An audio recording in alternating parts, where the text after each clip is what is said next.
Emma Grede didn't just host a dinner. She hosted a summit. A seat at the table in Los Angeles was more than a soiree. It was a recalibration of power. Women who lead, create, and redefine culture gathered in one room to do what men have done for decades: open doors for one another. At the center of it all, Emma Grede, the visionary CEO behind Good American, founding partner of Skims, and the quiet architect behind inclusive luxury. She's a woman who doesn't wait for permission. She builds empires. And standing beside her, Meghan, the Duchess of Sussex, philanthropist, producer, and global advocate for women and mental health. Meghan's presence alone carries symbolism. She's the modern embodiment of grace meeting grit. A reminder that soft power can still shake the establishment. Then there's Bozoma St. John, marketing icon, former CMO of Netflix and Endeavor. A woman who walks into every room like she owns the air in it. Aurora James, founder of Brother Valise and the 15% Pledge, rewriting what ethical fashion looks like.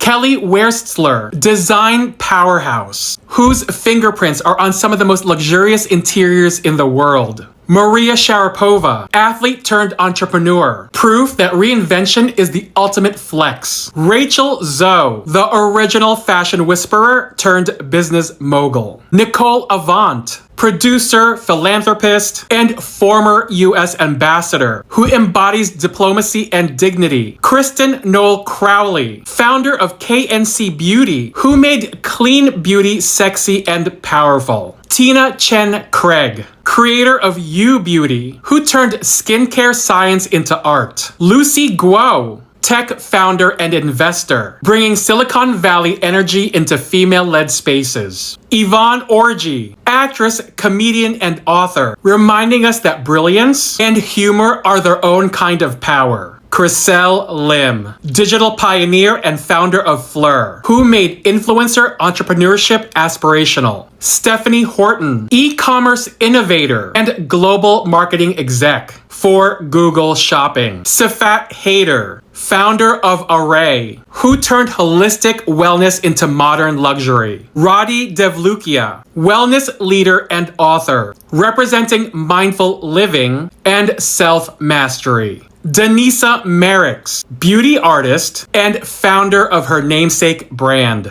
who built her company from the ground up and redefined creativity in cosmetics. Kristen Juszczyk, designer whose custom NFL looks turned stadium tunnels into fashion runways. Jasmine Hekmat, founder of Cult Gaia, the woman who gave us sculptural femininity. Elsa Hosk, top model and designer, whose quiet confidence speaks volumes. Every corner of that dinner table was excellence personified. Fashion, tech, wellness, sports, philanthropy. Every industry represented by a woman who commands it. And through it all, Emma Grede's message rang clear. For far too long, men have been making deals behind closed doors. But now, women are doing it in plain sight, and doing it beautifully. This wasn't a networking event. It was a movement. Soft power meeting strategy over candlelight. The wine was from As Ever. Every detail was intentional, every woman radiant. Because when women collaborate, the conversation shifts from access to ownership.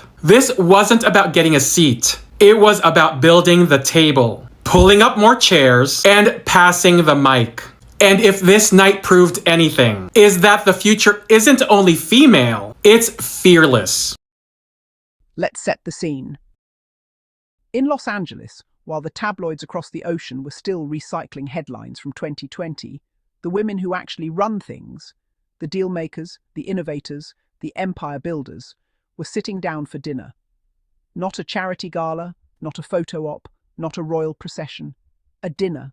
A moment that said, this is what power looks like when women hold the pen. Because Emma Grede didn't host an event. She curated a revolution in heels. A seat at the table wasn't a slogan, it was a strategy.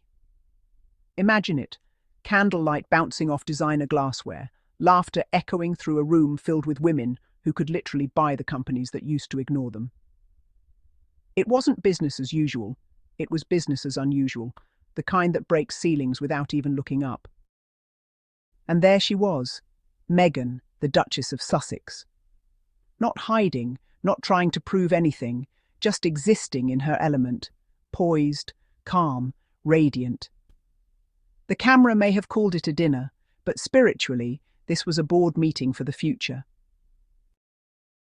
Because while the monarchy's PR team was busy gaslighting the public about who wore what at which memorial, Meghan was quietly sipping her own wine, literally.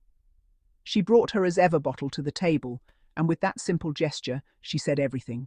She doesn't need to borrow power. She creates it, bottles it, and serves it chilled. The lineup of women that night could have powered its own global summit. These weren't influencers pretending to be executives. These were the real deal. CEOs, founders, innovators, women who rewrite industries before breakfast. Emma Grede, the force behind Good American and Skims, was the heartbeat of the evening, calm, focused, unapologetically ambitious. She's the kind of woman who looks at a closed door and says, "Oh, I'll just build my own house." And that's exactly what this dinner represented: ownership. While certain institutions are still obsessed with hierarchy, this room was about collaboration. Women weren't trying to climb each other's ladders, they were passing the nails and building together. Tech, fashion, philanthropy, sport, wellness. Every corner of modern culture was represented, and every woman there had earned her place 10 times over. And at that same table, Meghan, whose mere existence still drives a few outdated tabloids to nervous breakdowns, was right at home. She didn't have to outshine anyone. She belonged. Because that's the thing about authenticity. It doesn't need headlines. It creates them. Let's pause for a second and acknowledge the poetry of it all. For years, the British press screamed that Meghan was too ambitious. Now she's sitting next to the women who turned ambition into legacy. They said she was divisive. Now she's in a room designed to unify and empower. They said she was overexposed. But honey, when you're the blueprint, exposure is inevitable. The energy in that room must have been electric. Not ego, not competition, just power flowing freely, unapologetically feminine. The kind of atmosphere that makes people realize that change doesn't always come from protests or policies. Sometimes it's born over shared stories and good food. And you know, Emma Grede wasn't just setting a vibe, she was setting a precedent. She said what many have felt for years. Men have been sealing deals behind closed doors for centuries, so why shouldn't women do it, and do it better? Why shouldn't success look like laughter, good wine and solidarity, instead of smoke-filled rooms and stale handshakes? Every woman at that dinner was a statement. Maria Sharapova, proving reinvention is the ultimate flex. Aurora James, rewriting fashion with ethics. Nicole Avant, moving through the world with dignity and diplomacy. Each of them, a force, together, a movement. And Meghan, the perfect bridge between grace and grit. While others cling to titles for relevance, she's turning hers into a platform for progress. No drama, no desperation, just direction. She doesn't talk about female empowerment, she embodies it. That night wasn't about selfies or headlines, it was about alignment. Women who know who they are, what they stand for, and how much further they can go when they walk together. And that's what's so dangerous to the old systems. Because this kind of power can't be contained by royal protocols or outdated hierarchies. It's not inherited, it's earned, it's nurtured, and it multiplies. Now picture the tabloids trying to spin this story. Meghan seen dining with elite women, as if it's gossip. No, darling, this was evolution. This was a cultural reset. While the press clings to castles and scandals, Meghan is out here sitting with the future, the ones creating jobs, changing industries, mentoring the next generation. This is soft power done right, the kind that doesn't scream or beg for attention.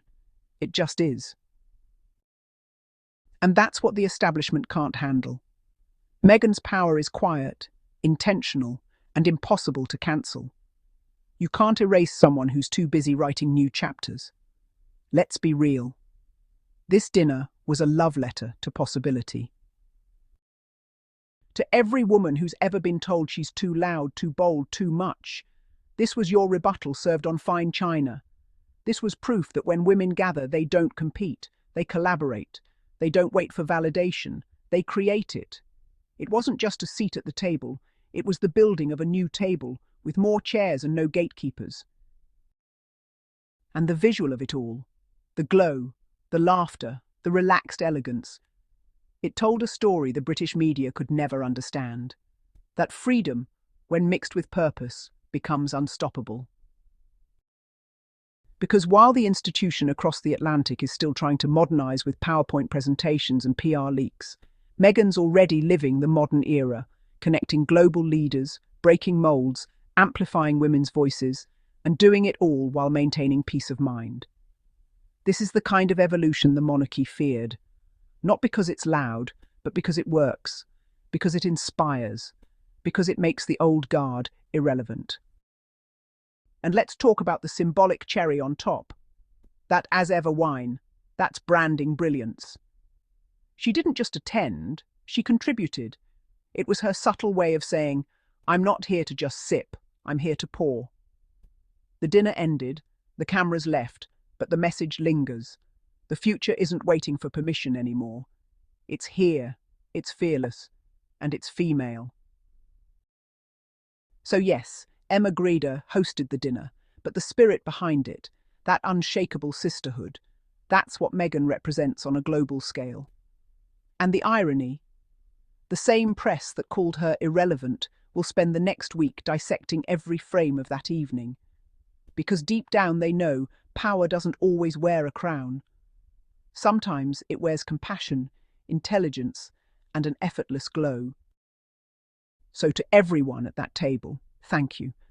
Because what happened that night wasn't a photo op. It was history in motion. And to Meghan, you've once again reminded the world that elegance isn't about status. It's about impact. As for the rest, well, let's just say some people are still fighting for titles while others are building legacies. And that, my friends, is what true royalty looks like. No palace required,